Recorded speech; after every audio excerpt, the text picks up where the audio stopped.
Olá Papi Blue, olá Mami Blue, conversemos sobre termo que é o segundo tópico do plano de eficácia, ou seja, o terceiro plano dos negócios jurídicos. Olha só, aqui nós temos a existência já estudada, aqui nós temos a validade já estudada, estamos aqui no plano de eficácia. No plano de eficácia nós temos três tópicos, ou seja, condição, que foi estudado no programa passado, termo, que é agora, e encargo, que é o programa que vem.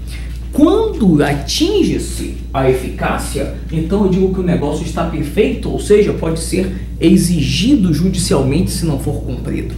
Bom, você aprendeu comigo no programa passado que condição é um evento futuro e incerto.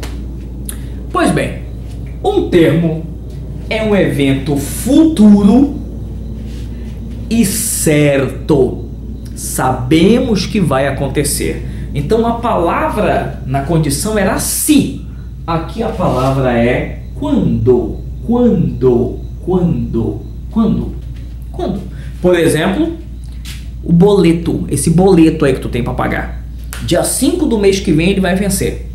Então significa o seguinte: dia 5 do mês que vem vai chegar.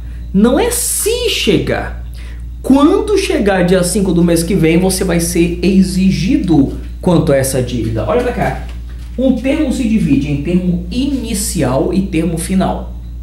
O termo inicial é aquele que, em ocorrendo o evento, aqui ó, começa aqui a eficácia. Tá vendo? Ó, termo inicial. E o termo final significa que o negócio ele está eficaz. Quando ocorrer o implemento do termo, então aqui termina a eficácia do negócio. Então, o termo inicial, aqui ó, ineficaz, e quando ele se dá, torna-se eficaz. Então, exemplo de termo inicial, eu digo para o meu filho, meu filho, quando você completar 18 anos, esse carro é seu. Pela lei natural das coisas, ele vai completar 18 anos. Então, quando ele completa 18 anos, ele me chama e fala: papai, lembra daquela promessa que você me fez? Não, eu não lembro. Pois é, mas eu lembro, papai. Agora, tá aqui, termo inicial. E o termo final é o seguinte: eu digo para o meu filho, tô pegando moeda aqui na mesa. Meu filho, vou pagar mesada para você até você completar 21 anos. Então, mês a mês, eu tô pagando a mesada para ele. Até que um dia ele completa 21 anos. Meu filho, parabéns, obrigado papai, e parabéns pra mim, que eu não tenho mais que te pagar a mesada. Olha só, então, meu filho, vou te pagar a mesada até você completar 21 anos. Quando ele completa 21 anos, acaba a eficácia. Isso é chamado de termo final. Nós temos duas técnicas de hermenêutica trazida pelo código que nos diz o seguinte: indúbio pro herdeiro, então na interpretação do termo em favor do herdeiro, e indúbio pro devedor, na interpretação dúbia de um termo sempre a favor do devedor. Então, por exemplo, imagine que o devedor deve pagar sua dívida quando ficar frio em Manaus. Quantos graus é frio em Manaus? Então, como a interpretação é a favor do devedor, então tem que ser uma temperatura bem baixa, 10 graus, 15 graus. Aí é que a gente pode cobrar do devedor, porque na dúvida a interpretação é em favor dele, do devedor. Assim como também é em favor do herdeiro. Então assim, olha, o herdeiro poderá tomar posse da casa quando começar a ficar muito quente em Manaus. Então, já que é a favor do herdeiro, deu 35 graus, que nem é muito quente em Manaus, mas já é um pouquinho quente. Bom, pronto, já é quente, então o herdeiro já pode tomar posse da casa. Então é sempre assim, a interpretação é sempre a favor do herdeiro, é sempre a favor do devedor. É assim que está no código. Artigo? E é claro, se por um acaso não tiver termo, então é já, né? A lei fala assim: se não tiver um termo fixado para alguma coisa, é imediatamente, exceto se as circunstâncias ou o lugar impedir. Então, por um acaso, alguém tem que pintar uma casa.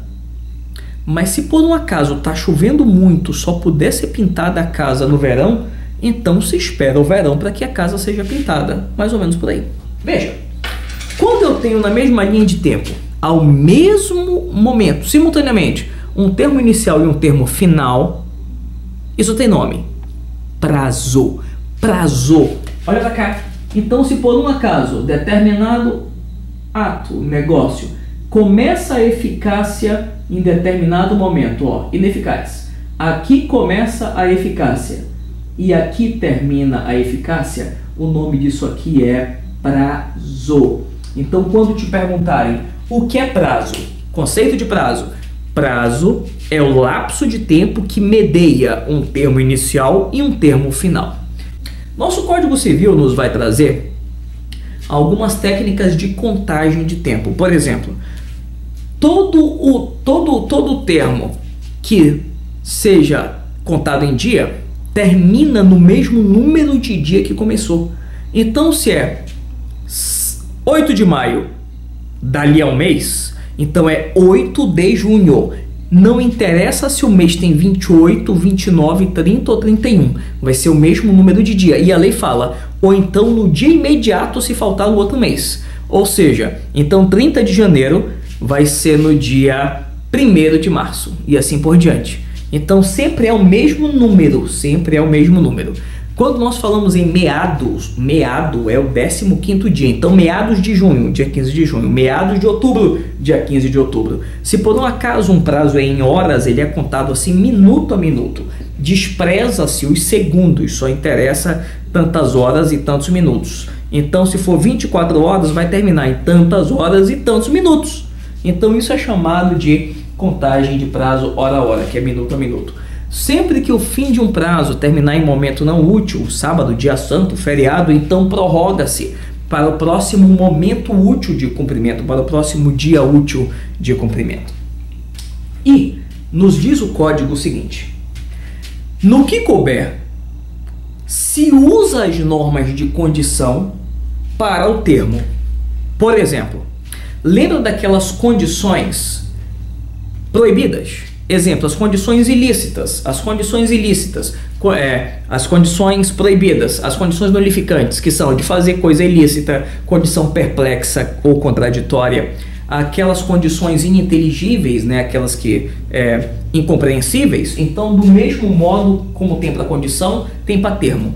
Então, não existe no Brasil aquele negócio: no dia de São Nunca eu te pago. Tem na gíria, no direito não tem, porque dia de São Nunca não existe.